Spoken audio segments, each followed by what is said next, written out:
Hey everyone, Phreak here. Patch 10.5 has come out for League of Legends, so let's talk about it. This is, let's see, coming into week 8. Hold on. Yeah, week 8 of the LCS and week 9 of the LCS slash LEC. We'll have this one. That means 10.6 is going to be the playoff patch for those leagues. I'm pretty sure. I don't see why that would change from what I'm expecting there. So, hey, we're getting to the last two patches of the spring split. Obviously, this weekend's game is going to be in 10.4, but 10.5, I remember doing all of the work on this, and I've forgotten entirely what's in the patch, so I'm going to be as surprised as you as we go through all the changes, because I did this a few days ago. Alrighty. Well, there's buffs to Alistair, Graves, Kai'Sa, Kane, Lissandra, Nico, Sivir, and Sona, and nerfs to Amumu, Bard, Blitzcrank, Orin, Rammus, and Set. Okay, so what's going on? Alistair has 25 more health, and his Triumphant War passive will now, basically, the way it works, right, is like as minions die, he then like roars and heals, and it's like, I forget the number of minions, but it's like a half dozen roughly, and now basically if like a gigantic like 2 or 3 wave set gets cleared all at once, you can essentially ready the second heal. So okay, that's I would argue in a lot of cases fairly small, but even in cases where you are not like having a 15 minion wave crash and explode, you're invariably gonna need minion 1 to die in a regular wave of 6, and Sivir wave clears the thing and you heal, and then the other 5 go to waste. So this is a non-zero amount of power. It's really hard for me to know exactly how much better it is. It probably makes the passive, let's call it like 25% stronger. The 25% buff to a single ability is pretty good, but I'm not sure how much of Alistair's power level is tied up specifically to his passive. So I'm guessing it's pretty small. 25 health, here is the numbers. It's 4 to 1% more health. This is not counting things like Relic Shield, which of course he's going to buy. So it exists. I'm glad he's up to 600 base health. That's pretty reasonable. 2400 by 18 is definitely very high. This is just the world we live in. Champion scale far beyond 2000 health now. In general, base stats have been creeping higher and higher as the game has gone on, especially in the last few years, I would say. And so Alistair is at like a pretty good spot for a tank. Not that he hits level 18 ever, but hey, there's the numbers. Amumu is going to get some power pulled back. The ulti cooldown was buffed by more than this is getting nerfed. They're keeping the bandage toss speed. They're keeping the dash interruption. They're keeping the... or maybe the dash interruption never went in. I forget. It doesn't matter. But they're keeping the bandage toss speed, and they're keeping the Cinder Hulk buffs and whatnot. So Amumu is definitely stronger than he was in the previous patch. Pros were not playing Amumu. And 10.4, as far as I could tell, I don't think Amumu is really quite a pro champion. But they tried to make some buffs that would sort of help slightly towards pro. So there you go. They or at least towards high elo, right? Because Amumu has always been like a bronze silver stomper. So, okay, still down with these kinds of changes to sort of lower counterplay slightly, since most champions are already going that direction anyway. Champions just get more and more reliable, and that makes them more and more pro-focused. So the more reliable you make a movement, the more pro-focused he is. Okay, nice small nerf there. He's still going to be very, very strong. Didn't see this, actually, until this now. This surprised me, because I actually looked through the notes not that long ago. This wasn't here. But extra... bonus damage on Bard through Chime pickups is going slightly down. There's a big set of changes to Chimes like 4 years ago or something. And I remember like going through the big chart on all that. Yeah, this is definitely damage down on how much he gets out of his meeps for pretty obvious reasons. Bard definitely a very high win rate champion. I think it's okay for Bard to get nerfed. It's happening now. That's totally reasonable. Yeah, this is more sort of a mid to late game hit than an early game hit, but good to know. Blitzcrank down 3 armor. There's the numbers. Skills up to 100 armor at level 18 before, now only 97, still very, very high. As an overall physical durability nerf, it's about 2%. Obviously, there's rounding on either side that's compressing it to 98%, but yeah, it's 2% less physical durability roughly over the course of all time. And that means you can auto-attack him a bit more. That means when he goes for the pull and you try to hit him back, you're going to do more damage. Great. Graves gets very, very small MR buffs here. gets full melee champion magic resist. Also Q cost flattened, and the which matters mostly at rank 5, obviously. The cooldown down by a flat 1 second. 9 to 8 is a bigger deal than 13 to 12, so also matters more in the late game. So last time I played Graves, I didn't really feel terribly mana constrained late game. This will matter some. This matters more for laning Graves. I don't know if we're going to see laning Graves, but having your main wave clear tool be only 60 mana can definitely make that a possibility. I'm not sure we're going to get there, but it is a possibility. Overall, 1 second off the Q cooldown is definitely a big clear speed buff, and it is going to matter for teamfight power overall. So here is Graves' magic resist before and after. It is 2 to 4% more durability. Generally speaking, armor scaling tends to be very friendly towards future-proofing. MR scaling the same. So now he gets, standard melee champion MR at 53, which is quite good. Yeah, it's going to help a lot because, Graves often has a hard time finding time to buy things like Hex Shrinker or Merc Treads. Junglers, once you get past sort of the first 1.5 items, tends to start falling behind in gold a little bit. But the early game junglers tend to have the most gold in the game. And then you get into level 13 territory when you're kind of building your second major item, and that's when junglers start to fall behind in item pacing. And if he's not able to buy Hex Shrinker, he just dies to Syndra and LeBlanc all the time. And 6 MR, 4% more durability, really helps that. I tend to feel like Graves feels bad against magic damage mostly. Here's the Q cost and the Q cooldown. Pretty meaningful stuff. This definitely helps. This definitely feels good. Good stuff for Graves. Should be a solid 1.5 to 2. I don't want to say 2%. Maybe I'll say 2% win rate to Graves here. This actually feels pretty good. Next up pertains to Kai'Sa, and this is interesting. The goal is to try to differentiate AP and AD Kai'Sa a little bit by saying, okay, well, AP Kai'Sa, isn't going to get that much out of Q, but AD Kai'Sa is going to get a lot more out of Q. Meanwhile, AP Kai'Sa has 10 more flat damage added and a 0.1 ability power ratio added to the W and more cooldown refund. But, AD Kai'Sa has lower attack damage ratio, so you don't maybe care as much. Theoretically, this can make you not care about going to your, let's say, W evolve. If you're playing AD Kai'Sa, you're like, well, okay, I get the cooldown refund anyway. That's useful, right? Going for the evolve gives you strictly this much more power. So that is valuable. But the damage is lower. So maybe you don't care about getting it up as much, right? And similarly for AP Kai'Sa, it's like, well, I've got AP Kai'Sa, and technically the evolve is more meaningful. It does more, percent damage, but it's such a smaller percentage of my damage profile, maybe I don't care. That's probably not going to happen. You're probably still going to chase down all 3 evolves, but it will still have the effect of saying, hey, I'm AP Kai'Sa, my Q is less important. I'm AD Kai'Sa, my W is less important. Even if the evolves are better and you still chases one down, it does help shape the how the character works.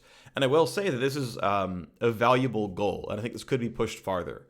I remember back when, before the Kale rework, so old Kale for a while back, when the passive was still armor and magic shred on auto attack or whatever with the passive, I had asked hey, I can come up with math that will fully restore the AD and AP scaling hybrid Kai'Sa or hybrid Kale, would you want that? And when Morello was still on the champion design team, he said, well, you can do it if you make AD Kale and AP Kale play differently. And I was like, oh, that's interesting. Yeah. The only reason to want a hybrid champion is to make the builds perform differently. Otherwise, you're making a slightly harder itemization problem, where it's like, well, what's the right list of items to buy now that Death Cap is a viable option, right? No one builds Death Cap and Void Staff on vain, but imagine Silverbolts had an AP ratio on it. There'd be a decision somewhere down the line of when do I buy Death Cap to make Silverbolts better, and when is it better than just buying a Ruin King, and when is it better than buying Phantom Dancer, and yeah, that can be a compelling idea to have the most difficult to itemize champion in League of Legends. Maybe that's compelling to some people. Kai'Sa's that champion, where it doesn't really matter what you build, the entire kit works. So just mix and match all the pieces the right way. And now it's trying to say, look, if you want to go in on AP Kai'Sa, your Q is less valuable. So I like that theory. Now that I've already explained how the math works, here is the math. So here is the basic Q damage before and after. It's exactly 15% more damage. The base damage scales this way. The AD ratio scales this way. The minion clearing scales this way. Yeah, there you go. I do want to point out that minion clearing is maybe sometimes better. Whatever. The AP ratio is quite a bit lower. Even when you buff up the ability, the AP ratio is still 28% lower. That is really meaningful. And even though the base damage does go up here, how much AP do I have to buy for this ability to be weaker once it's evolved? Now, keep in mind, like the first 5 levels, you're not going to see the Q evolve anyway because you need more attack damage than that, right? So like these parts of this thing like actually doesn't matter. Like this literally does nothing, right? This isn't even part of the actual math of the character. At level 6 and higher, you need 100 and, like if you have basically more than 100 AP, if you have more than enough AP to evolve the ability, AP is a nerf. And that's what it comes down to, right? Is if you got enough AP to simply evolve W, Q is stronger. If you are AP Kai'Sa, Q is weaker. Great. And then for the W, because the base damage went up by 10, but the AD ratio went down by 0.2, the base damage of the ability overall is down 2 to 8 damage. How much ability power do we need to buff the ability? This much. Now I want to point out that in the real world, Kai'Sa probably is buying some attack damage. He's buying a Rage Blade even on AP Kai'Sa. I want to point out it's very simple. The AD ratio is 0.2 lower, and the AP ratio is 0.1 higher. So for every 10 attack damage, you need 20 ability power. If you're buying 100 AD to evolve Q, you need 200 AP plus this, data table here to make up for it.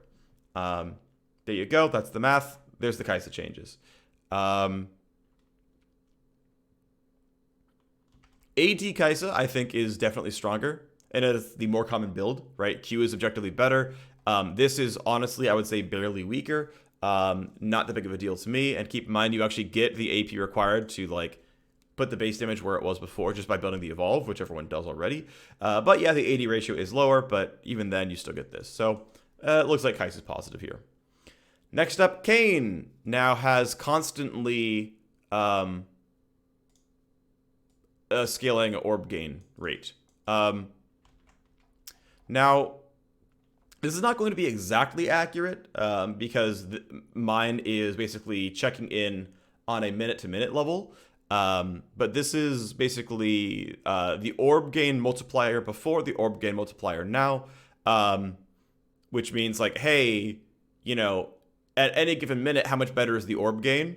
And then, okay, assuming that I'm just sort of somehow constantly in combat and every minute I'd tag a champion once, what is my total difference in orbs gained? And assuming everything is happening fairly linearly, unless you're only doing combat at level 8, at minute 8, or you're only doing combat at minute 12, your orb gain is just strictly better for the first 13 minutes of the game. And realistically, you're evolving by that point in time, right? Theoretically, if it's taking you this long and you're 14 minutes in, okay, yeah, technically, if you're waiting that long to cash in on orbs, it's going slower, but that's realistically not happening. So this is cool, right? This is definitively Kane is going to do stuff faster and doesn't have to wait till exactly 8 minutes to do PvP combat so that the orb gain doubles. I think this is a good choice. I think this is definitely a change that should happen. I think it is absolutely the right choice to do this. This is, I think, super duper correct. I think buffing transformation speed is also fine. I think it's actually better to make Kane choose sooner into the game. I think it's very frequently that, Kane will be like, oh, I'm snowballing, I guess I'll go blue. Oh, I'm not doing great, I guess I'll go red. And the more you can make Kane choose before he for sure knows the game state, I think it's more interesting. Simple W buff. Great. Good job, Kane. 0.1 AP ratio on Lysandra. Cool. Nico is getting higher attack speed growth, higher base attack speed, higher AP ratio on E, and 25 to 15 more shielding, and a 50% higher AP ratio on the R. So it's even if you don't build attack speed, it's a DPS buff. If you build ability power, it's a spell damage buff. And if you do build attack speed, your baseline DPS is higher, which is generally going to be pretty positive. So like your, Blade of the Ruin King simply deals more damage than it used to the previous patch. Your W max deals more damage than it used to previous patch. Those are generally pretty positive. So I did the attack speed, and I did the shielding, and I did the shield AP ratio. Yeah, so here's level 1 attack speed, here's level 18 attack speed, 7 to 13% more DPS. And if you ignore attack speed entirely on the kit, you are still getting 7 to 13% more DPS. Do you want to say 1.1 attacks per second is very good. That is above average for almost any champion in the game. That is very, very strong, right? This is a good amount of attack speed. As far as the shielding per champion target, yeah, pretty solidly higher. If you are attack speed Nico, you're not getting a lot of AP. The base shielding is maybe high enough to be worth using. If you are building AP, it's a lot of ability power ratio. That is a lot of shield Nico's going to get. And I like pushing her towards the let's go in there, let's dive. Add some more spice to the kit. I think it's interesting. I think it's fun. There's a chance that Nico gets overbearing and that she's invincible because she presses R and it's this absurd, 300% AP ratio when she's around a bunch of targets, and that's a lot of shielding and that's really scary. It might happen. But Nico is slightly on the weak side, so cool to see. Ornn is going to do less damage. As we all expected, he got buffed with the Sunfire Cape changes. We knew that was happening. But here we go. A bit less damage off Brittle. And I want to point out, by the way, that Brittle is triggered several times throughout the kit. If you land R1, then land R2, that's Brittle. If you use W, then auto attack, that's Brittle. If you W, then E slam, that's Brittle. If you're somehow able to do R1 and then attack first, actually you don't really have to because R2 is going to trigger it regardless, but if you attack them or E them after R2, that's Brittle. Basically, Ornn applies Brittle 3 times in a full combo. So this is a non-trivial amount of damage. We'll do that math in a little bit. The item upgrade is going to push back to level 13 to 17 instead of 12 to 16. Okay, less mid-game spiking for the champion, fair enough. Worth pointing out, by the way, that Ornn almost never got a second item done by 12 anyway. So this change delays his Sunfire upgrade or it delays his Abyssal upgrade, but it doesn't delay his second upgrade in almost any case. As for his teammates, yes, sometimes it's going to matter. This is definitely going to be objectively powered down. Ornn is weaker. Pros will still pick Ornn almost every game. Here is Brittle damage before and after. It doesn't matter what the target really is because it's percent health. It just scales linearly regardless. But yeah, pretty solid damage difference, right? 17% to 12% off the damage. That's meaningful. Great. Rammus is losing the attack speed ratio, what I would call the base attack speed on the champion, but the level 1 attack speed, in actual attacks per second, is unchanged. It doesn't really matter what this means. It doesn't do anything. This is a basically meaningless change. It does mean that buying more raw attack speed is slightly weaker, so if you wanted to go Wits End Rammus, that's not as good. Also keep in mind his E does give him attack speed. That adds on as well. So with the E on, it furthers this nerf, but without actually looking at anything, around into the nearest 1/10%, it's not even any slower. Technically it's slower at level 2, but not by any point that you can really notice. So this is really not really a change in my opinion. Rammus is as strong as it was before. Set loses some armor, he loses some health regen, and the slow is weaker on the R. Okay, physical durability, yeah, down 3 to 2%. Base health regen, not kind of the passive, down a pretty solid 12 to 25%. Keep in mind his passive is additive. So this trends towards not a nerf the more injured he is. Just what it is. That's how set functions.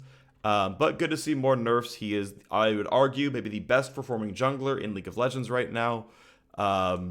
He is pick or ban in pro play as a top laner. I'm kind of amazed we're not seeing more jungle set because he is really good, but They're picking him every freaking game. So, yep. Good to see nerfs. Sivir gets some math changes to her Q.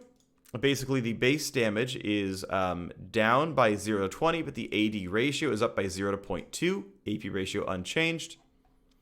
Here is the damage in that ability. If you didn't buy a lick of attack damage, it is at worst down by like 4 damage. That's not really fair.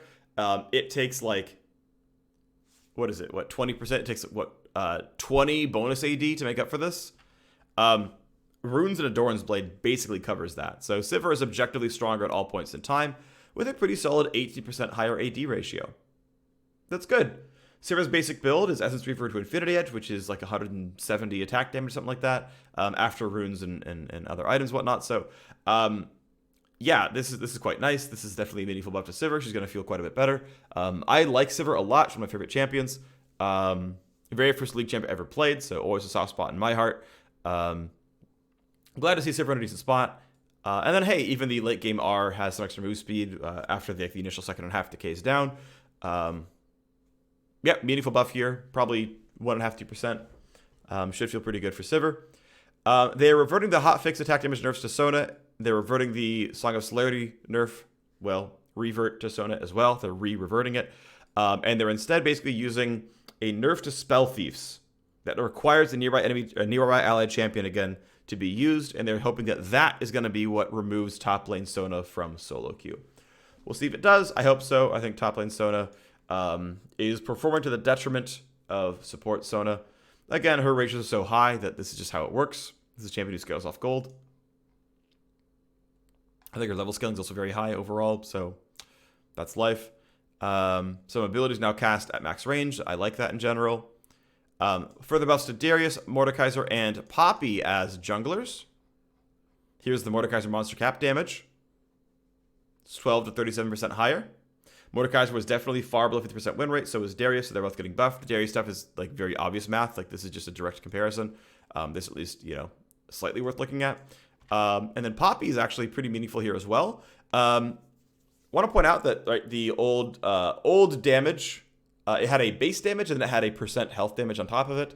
And that percent health damage was capped against non-champions. So this was max damage before, this was max damage after. 13 to 20%, 21% higher, pretty nice. And then also here was the old health cap. So if your target had less than this much health, the buff does nothing. If they have more than this much health, this is where the buff caps out.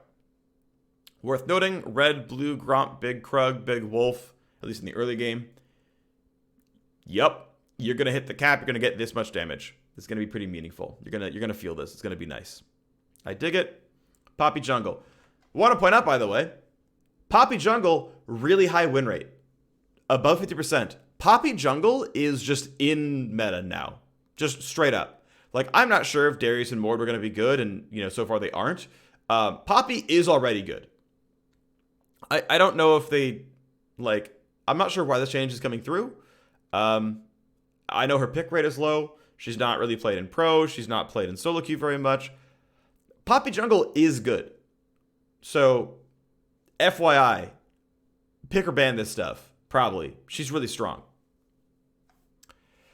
And now they're trying to do things to make top laners feel good. To make top laners feel like they can do good stuff. And so they're adding gold per plate back. They're making the plates squishier by having less armor and magic resist. However, ranged champions will deal less damage to them to compensate for this.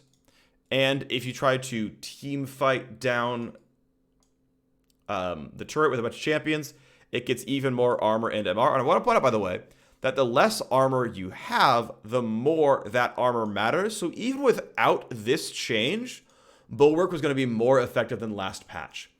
But it's not, it has this buff because of this, and this buff as well.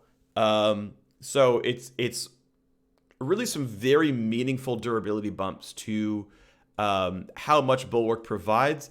Now, because this changes per champion and per plate, I didn't really bother to math this all out. To me, it wasn't really worth it, because you have this to compensate for, and the melee, it's like, oh, it's just too much to be really worth digesting. But essentially, they're definitely getting blitzed down less hard. They're squishier against melee, and they are, we'll see, against ranged. and they're worth more gold. So here you go. Old armor, new armor, about 20% more damage from melee champions. For ranged, oh, they kept changing the numbers. 17% reduced. Okay, so this is now times 0.83. There you go. Basically flat for ranged champions. And yeah, for melee ones, right? These are the numbers you wanted, right? These are the numbers you wanted to make this actually land appropriately. They died 20% faster to melee champions. They die at the same speed to ranged champions. They are worth 40 more gold per plate. So now, if you get a gank for your top laner, and you want to go knock down some turret plates, great, your top laner is good at killing turret plates. If you gank for bottom lane, and your bot laners want to go knock down some turret plates, well, they're not as good at it. Well, they're as good as last patch, but the top laners are better at it, so maybe you go for them, or at least the melee champions you gank for. You know, if you want to play, Yasuo Trundle bot lane, gank for them, right? They're melee, go for it. But also, again, ganking turrets down is less good. That is interesting. That's worth looking at. Next up, there are buffs to items that melee carries use. Now, it's worth pointing out, I saw on Reddit, people are like, well, why don't you buff Black Cleaver? Well, the junglers buy Black Cleaver, and champions don't need the help already buy Black Cleaver, right? Set and Lee Sin jungle and Olaf jungle and all these guys are already running around with Black Cleaver. That's already a meta item for not top laners, right? A Cleaver buff just buffs fighter junglers. It doesn't actually really buff top lane. Not really, IMO. But Blade of the Ruin King is doing more damage for melee users. Obviously applies the upgrade as well, because duh. Ravenous Hydra, 6% more lifesteal, bigger active radius. The active center point is now placed, I would say, more generously, which is good. Sorry, Rengar, rip, with his rapid fire cannon. And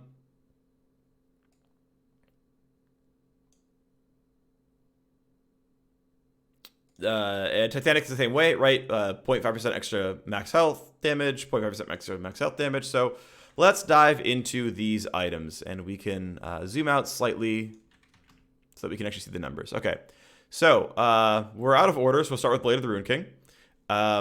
This item was not quite gold efficient on just attack damage, attack speed, and lifesteal, but if your target has 1,000 HP, you're getting 80 on hit damage, which is mathed out to about what 40 attack damage is worth.